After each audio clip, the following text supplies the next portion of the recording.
Hello everyone, this is Maria Crom. I am making the Triple Chocolate Biscotti today, which is a twice baked Italian cookie. Really great snack or treat. It's basically a crunchy biscuit-like but sweet, slightly sweet, and it's crunchy on the outside, but it's not too hard, and it's slightly sweet, and it's perfect. We always dipped it in our coffee, and I used to have many great memories with my dad and mom drinking coffee with usually the traditional almond biscotti. So I'm going to make it low carb today. I teach gluten-free baking classes, and I've created the triple chocolate biscotti along with a whole lot of other biscotti recipes. But basically, for this keto recipe, I just swapped out the flour and the sugar, of course, and kept everything pretty much the same.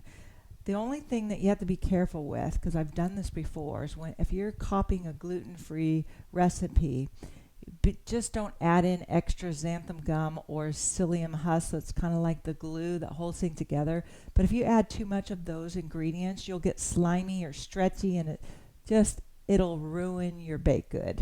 Trust me, I've done that. I forgot that I added it to the mix, and it was absolutely horrible. Typically in gluten-free baking, the oil, the fat that they use is lower than like all-purpose wheat type of baked goods because it doesn't absorb the fat as well. So typically there's a little less butter or oil that's in the recipes. So that's why I thought it would be good to copy a gluten-free recipe rather than just an all-purpose flour type of recipe. I have a liqueur that I use. It's optional. It's a Godiva chocolate liqueur. Now, normally alcohols, yeah, they're high in sugar, but you use such a little amount, so it really doesn't impact the carbs too much, but it just really gives it a wonderful flavor. You can skip this and just add in a little bit more vanilla if you want, or add in a chocolate extract if you want. They usually do the instant. I never have instant coffee on hand because I don't use instant. I think it's absolutely nasty. So that's what I did. I took my coffee beans, ground them up, and used the freshly ground coffee for the coffee in this recipe. And it's turned out fine in my opinion.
Okay, so I cut this in half. We're cutting this in half, and then we are forming an 18-inch long, about 12 to 18 inches long and about 2 inches wide. Also, I added in a little bit more water because it was a little dry this time. It's slightly sticky. It's easier sometimes to roll it with this parchment paper.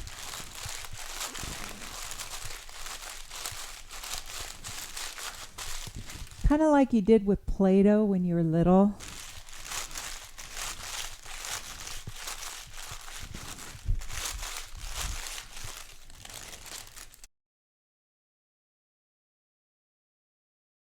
So we have these biscotti that has been cooking in the oven. Doesn't look too appetizing right now, but we're going to cut it in diagonals so it will look absolutely delicious and just like a biscotti is supposed to look like. We are going to cut this at diagonal, and we're going to cut it in 1-inch thick pieces. So we're going to cut it at an angle. So this is the first piece.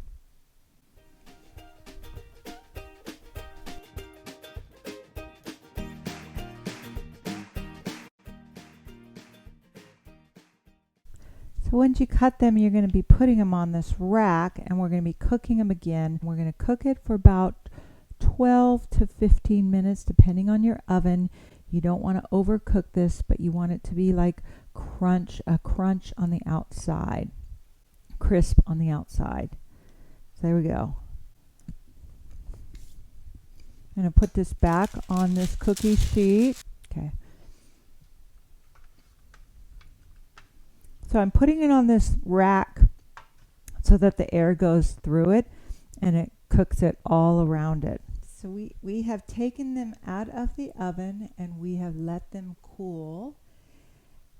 And then we are going to take some powdered sugar, a swerve, of course, it's low carb, it's a sugar substitute. And we're going to sprinkle it on the top of here. It's snowing. Looks so pretty now. So I'm going to taste test this, and it should be a crunch on the outside, but not too hard, slightly sweet. This is a little bit more sweet, this recipe, than most traditional biscotti, but I love the sweetness in this triple chocolate biscotti. If you guys like chocolate, you're gonna love this. It's super chocolatey. It's gonna be perfect with a cup of coffee or a hot drink. This is just really, it turned out really good. The flour blend is definitely a winner. Let me know what you guys think. Like, comment, share, hit the notification button, and share it with all your low-carb foodie friends. Enjoy!